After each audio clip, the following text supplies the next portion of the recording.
ఆర్టీసీకి సంబంధించిన ఇష్యూ ఏదైతే ఉందో ఇప్పటిదాకా కూడా ఒక కొలిక్కి రాలేదు. గత ప్రభుత్వం ఏర్పడిన దగ్గర నుంచి ఇప్పటిదాకా వీళ్ళు తిరుగుతూనే ఉన్నారు. చిన్న చిన్న తప్పుల వల్ల వీళ్ళ జీవితాలు తీసేసిన పరిస్థితి అయితే మనకు కనిపిస్తూ ఉన్నది. రీసెంట్గా ప్రజాభవన్ దగ్గర వీళ్ళకి సంబంధించినటువంటి మళ్ళీ తీసుకుంటున్నాం ఉద్యోగాలకు అని చెప్పి నోటీసులు కూడా అంటించడం జరిగింది. అందులో ఇప్పుడు గవర్నమెంట్ కూడా ఒక జీవో పాస్ చేసింది. ఆ జీవోని ప్రస్తుతం సజ్జనర్ గారు ఆర్టీసీ ఎండీగా ఉన్నారు. ఆయన పాటించట్లేదు, నేను పట్టించుకోవట్లేదు అని చెప్పి మళ్ళీ ఆర్టీసీ వాళ్ళందరూ కూడా ఆర్టీసీకి సంబంధించిన ఉద్యోగులందరూ కూడా రీసెంట్గానే ఒక ధర్నా చేపట్టారు బస్ భవన్ దగ్గర. ప్రస్తుతం కూడా సజ్జనర్ గారిని కలవడానికి వచ్చారు. ఇక్కడ ఉన్నటువంటి పోలీసులు వీళ్ళందరూ కూడా వాళ్ళని కలవనిచ్చే పరిస్థితి లేదని చెప్పి వీళ్ళని ఇక్కడనే ఆపేశారు. లేదు సజ్జనర్ గారిని కలవడానికి వీల్లేదని చెప్పి వీళ్ళు వచ్చినటువంటి వాళ్ళందరినీ కూడా ఆపేసిన పరిస్థితి అయితే కనిపిస్తూ ఉన్నది. మనకు మాట్లాడదాం మనం అసలు ఏం జరిగింది, ఎందుకు మళ్ళీ ఇక్కడికి రావడానికి ముందరికి వచ్చారని చెప్పి ఏందన్నా అసలు మళ్ళీ ఇక్కడికి వచ్చి అంటే సజ్జనర్ గారు కలుస్తా అని చెప్పారా మీకు? మేము గత వారం వచ్చినామండి. గత శుక్రవారం వచ్చినాం కదా, పోయిన శుక్రవారము వచ్చినప్పుడు ఈడీ సార్ కలిసినాం. ఈడీ మునిశేఖర్ సార్ కలిస్తే సార్ ఏమన్నారంటే చాలా మంది వచ్చినాము, 100 మంది వచ్చేసరికి ఒక 5 రమ్మన్నారు.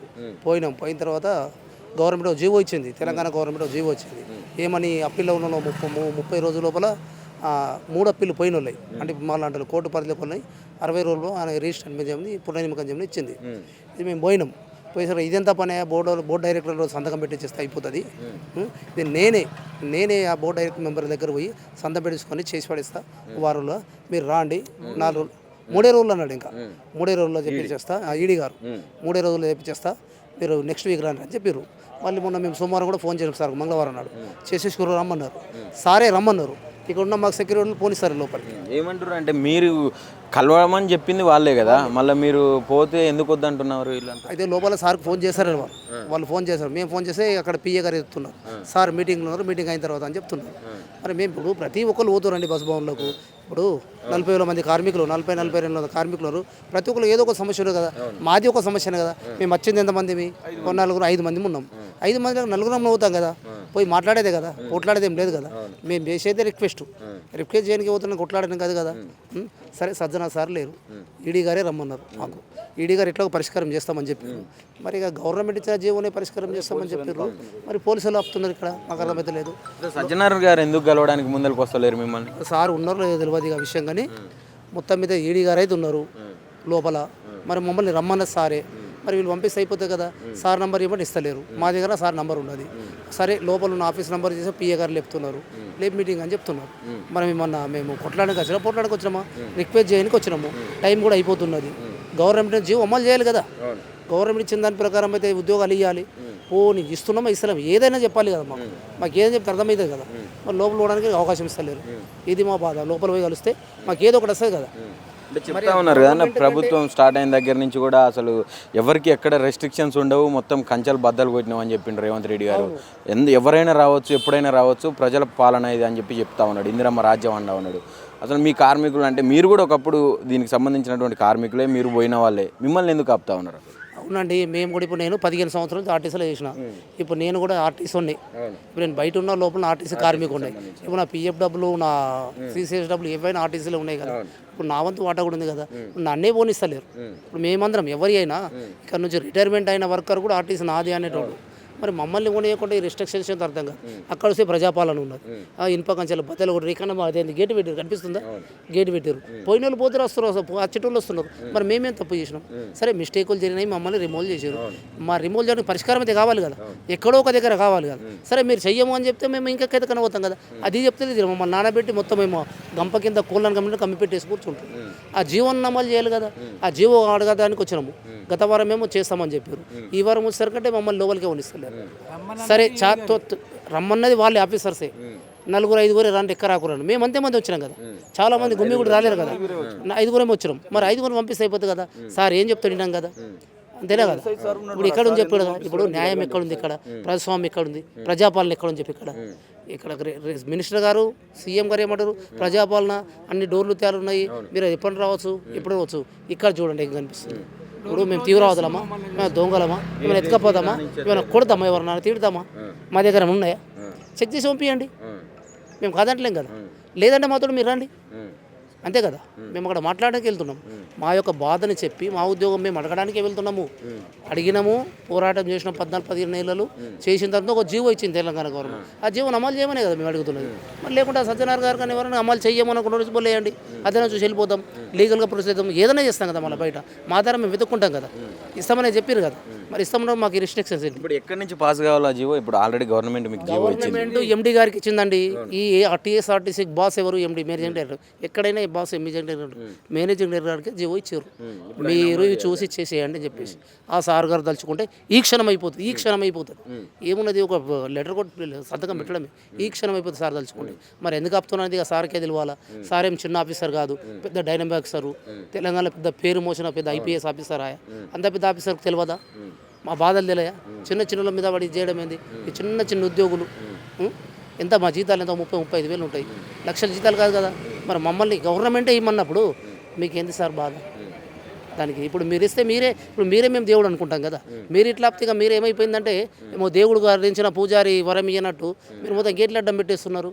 ఏదో ఒకటి చెప్తే అయిపోతుంది కదమ్మా, ఏదో ఒకటి ఇవ్వాల్సిందే. ఎవరి దగ్గరికి మేము ఇంతకుముందు పొన్నంరావు గారి దగ్గర పోతే అవుతుంది అని చెప్తున్నారు, చేస్తామని చెప్తున్నారు కానీ చేయమని చెప్తున్నారు కదా. మేము జీవో ఇచ్చినాం, అమలు అవుతుంది అని చెప్తున్నారు వారు కూడా. అదే అంటే జీవో ఇచ్చిన తర్వాత మళ్ళీ ప్రభుత్వం కడిగి పోయారా ఇట్లా సంబంధిత ఎండీకి ఇచ్చారు కానీ వాళ్ళు ముందరికి తీసుకుపోయే ప్రయత్నం చేస్తలేరు అని చెప్పి మళ్ళీ పోయిరా? మేము వెళ్ళలేదండి, ఆ జీవో వచ్చినప్పుడు మాత్రం వెళ్ళాము. చేస్తారు, త్వరలో అయిపోతుంది, ఇది ప్రజాప్రభుత్వము, మీ పని చేయిస్తారు, ఖచ్చితంగా మిమ్మల్ని రిజిస్టర్ చేస్తారని చెప్పారు. మేము మంత్రి గారు చెప్పారు, వారికి అడిగినాము. అడిగిన తర్వాత సార్ దగ్గరకు వచ్చినాము. ఆ సారి వాళ్ళు రమ్మన్నారు, మళ్ళీ ఇప్పుడు ఆపేసారు మమ్మల్ని, గేట్ పెట్టారు. మీరు చెప్పండి, మిమ్మల్ని మొన్న ఈడీ గారికి కలిశారు, మీరు ఒక రిప్రజెంటేషన్ కూడా ఇచ్చారు, మమ్మల్ని మా సమస్యలు పరిష్కరించాలని. ఇంతవరకు కూడా 18 నెలలు దాటుతూ ఉన్నది, ఇప్పటికీ అదే తరహా కొనసాగుతూ ఉన్నది. ఎట్లా చూడొచ్చు అసలు ఇదంతా? ఇప్పుడు ఎట్లా చూడొచ్చు అంటే, సజ్జనార్ సార్ను ఆర్టీసీ ఎండీగా పెడితే మా దానిలో ఒకటి విజిలెన్స్ అండ్ సెక్యూరిటీ అనే ఫోర్స్ ఉంటుంది. ఆ విజిలెన్స్ అండ్ సెక్యూరిటీ ఫోర్స్ ఏంటంటే సంస్థ పరిరక్షణ కోసము, సంస్థ ఆస్తుల కోసము వాళ్ళు సేఫ్ గార్డ్ ప్రొవైడ్ చేస్తారు. కానీ ఇప్పుడు ఈ సజ్జనార్ సార్ వచ్చిన తర్వాత ఈ విజిలెన్స్ అంటే మా సెక్యూరిటీ ఫోర్సును ఆయన యొక్క సొంతానికి వాడుకుంటున్నాడు. మొత్తం సొంతానికి ఎందుకు వాడుకుంటాడు, ఎట్లా వాడుకుంటుండంటే, గతంలో చాలామంది సూపర్ పవర్ ఐపీఎస్ ఆఫీసర్లు, మేనేజింగ్ డైరెక్టర్ పనిచేసిపోయారు. కానీ వాళ్ళ పీరియడ్లో మీరు పోయిన ప్రీవియస్ పీరియడ్ ఏదన్నా చూడండి, ఎప్పుడు కూడా ఇక్కడ ఒక పోలీసు వాళ్ళు వచ్చి బస్బోనుకు ఒక కాపలాగా మోహరించే దాఖలాలు లేవు. మీరు ఏంటంటే దినేష్ రెడ్డి సార్ను కానీ, గౌతమ్ కుమార్ సార్ కానీ, ఏకే ఖాన్ సార్ను కానీ, పూర్ణచంద్రరావు సార్ కానీ, లేకపోతే విజయరామ్ ఇవ్వాలని ఎండి నన్ను చూడండి. అంటే ఎందుకు లేరంటే, ఎండి అంటే ఏంటంటే కార్మికులను అడ్మినిస్ట్రేషన్తో పాటు కార్మికుల యొక్క వెల్ఫేర్ చూసే బాధ్యత కూడా ఎండి సార్ మీద ఉంటుంది. ఈయన ఏంటంటే, ఇప్పుడు ఈ సజ్జనార్ సార్ ఏంటంటే కార్మికులను ఊచకోత కోసుడు తప్ప వెల్ఫేర్ అనేటువంటి జీరో అయిపోయింది. ఆయన చేసేటువంటి పనులు ఏంటంటే వర్కర్స్ ఈ విధంగా బస్బోన్కి వస్తే ఏంటంటే వాళ్ళని నిలువరించడానికి కోసం ఈ విధంగా పోలీసులను పెట్టాడు. ఒకటి. రెండవది, మా ఉద్యోగులు చిన్న తప్పులకి ఉద్యోగం నుంచి తొలగించిందని చెప్పి ఈ గవర్నమెంట్, ఇప్పుడు నడుస్తున్న గవర్నమెంటు 2023 డిసెంబర్ ఎస్టాబ్లిష్మెంట్ అయింది. మేము జనవరి ఫిబ్రవరి 2024లో మా ఉద్యోగులు మాకు ఈయనని చెప్పి సీఎం దగ్గర స్టార్ట్ చేసాం. ఇప్పుడు దాదాపు ఎంత అంటే 18 నెలల కాలం, 14 నెలల కాలం అవుతుంది. ఈ 14 నెలల కాలంలో గవర్నమెంటు ఒక 3 మెన్ కమిటీ అనేటువంటి ఒక కమిటీని వేసింది. ఆ కమిటీ మొత్తం మా జాబుల గురించి ఏం చేయాలి, ఏం కథ అనేది మొత్తం టోటల్ ఎక్సర్సైజ్ చేసింది. దానిలో మళ్ళీ senior IAS Sanjay Kumar sir దానిలో సబ్ కమిటీ వేయించాడు. సబ్ కమిటీ వాళ్ళు కూడా మొత్తం దీన్ని ఎక్సర్సైజ్ చేశాను. సబ్ కమిటీ 3 మెన్ కమిటీ మొత్తం ఎక్సర్సైజ్ చేసి 29 తారీఖు 4వ నెల 2025లో ఒక జీవో పాస్ చేశారు. ఏమని, ఇంకెవరైతే ఆర్టీసీల విత్-ఇన్ ఆర్టీసీల అప్పీలు ఉన్నారో వాళ్ళని 30 రోజుల మీరు రిజిస్ట్రేషన్ చేయండి. ఇక 3 అప్పీళ్ళు రిజెక్ట్ అయినటువంటి వాళ్ళు ఎవరైతే ఉన్నారో వాళ్ళందరినీ 60 రోజుల రిజిస్ట్రేషన్ చేయండి అని చెప్పి ఒక జీవో ఇష్యూ చేశారు. ఆ జీవో ఎన్నడొచ్చింది? 29 తారీఖు 4వ నెల 2020 వచ్చింది. ఇవాళ ఎంతనండి? ఇవాళ జూన్ 13 తారీఖు, అంటే దాదాపుగా నెలన్నర గడిచిపోయింది. మేము కొంతమంది ఏంటంటే 10-12 మందివి విత్-ఇన్ ఆర్టీసీ అప్పీలు ఉన్నాం. ఆ జీవోని ఏంటంటే పక్కకు పెట్టిండు. మేము ఇవ్వము, ఆ గవర్నమెంట్ జీవోని దగ్గర పనిచేయదు అంటున్నాడు. ఒకటి. తర్వాత ఈ ఆర్టీసీలో కొన్ని విషయాల మీద ఏప్రిల్ 2024 నుండి టిల్ ఈ టైం వరకు మొత్తం 32 ఆర్టీఐ కింద అప్లికేషన్ ఇచ్చాం. 32 ఆర్టీఐలు. ఈ తెలంగాణ గవర్నమెంట్ ఒక్క ఈ సజ్జనార్ సార్ తప్ప మిగతా ఏ డిపార్ట్మెంట్ అయినా కూడా ఆర్టీఐ కింద ఏదైతే పెట్టానో దాన్ని అమలు చేస్తున్నారు. ఇక్కడ ఏంటంటే నేను ఆర్టీఐ కూడా నేను ఇచ్చడమే కాదు, ఏం చేస్తారు దీని మీద వాళ్ళని ఏం చెప్తున్నానంటే చీఫ్ కమిషనర్ సమాచార హక్కు చట్టం చంద్రశేఖర్ రెడ్డి సార్ను కలుస్తున్నా. ఆయనకు ఒక రిక్వెషన్ రాశాను. ఎన్ని ఇక్కడైతే నేను పెట్టానో మొత్తం టోటల్ 36 ఉన్నాయి. ఈ 36 కూడా తొక్కిపెట్టాను. అంటే దీన్ని బట్టి ఏంటంటే తెలంగాణ ప్రభుత్వం ఈ తెలంగాణ రాష్ట్రాన్ని నడిపించే సీఎం సార్కు దయచేసి ఈ విషయం అర్థం కావాలి. అంటే సజ్జనార్ సార్ దగ్గర ఏంటంటే ఏ జీవో కానీ ఏ రూల్ కానీ ఏ ఫండమెంటల్ కానీ ఇక్కడ నడవడం లేదు. మరి ఇప్పుడు ఈయన కోసం సపరేట్ చట్టం ఇట్టుందా?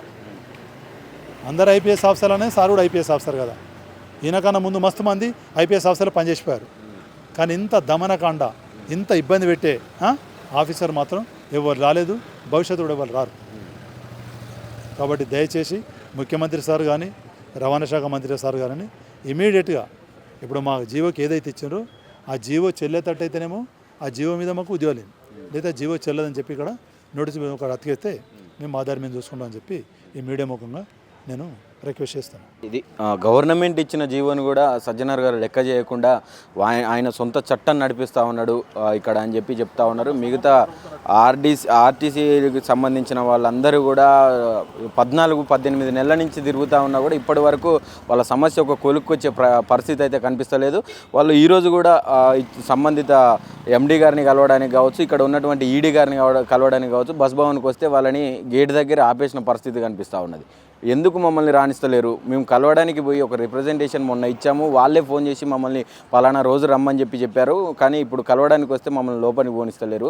మరి మాకు అసలు ఈ జీవోకు ఇక్కడ ఉన్నటువంటి మా ఎండీకి ఎలాంటి సంబంధం లేదు, నేను ఆ జీవోని పాస్ చేయనని చెప్పి ఎండీ గారు ఒక నోటీస్ పెడితే మా దారి మేము చూసుకుంటామని చెప్పి వీళ్ళు ఆవేదన వ్యక్తం చేస్తూ ఉన్న పరిస్థితి కనిపిస్తూ ఉన్నది. కెమెరా పర్సన్ ప్రవీణ్తో నవీన్, ఆద్య టీవీ, హైదరాబాద్.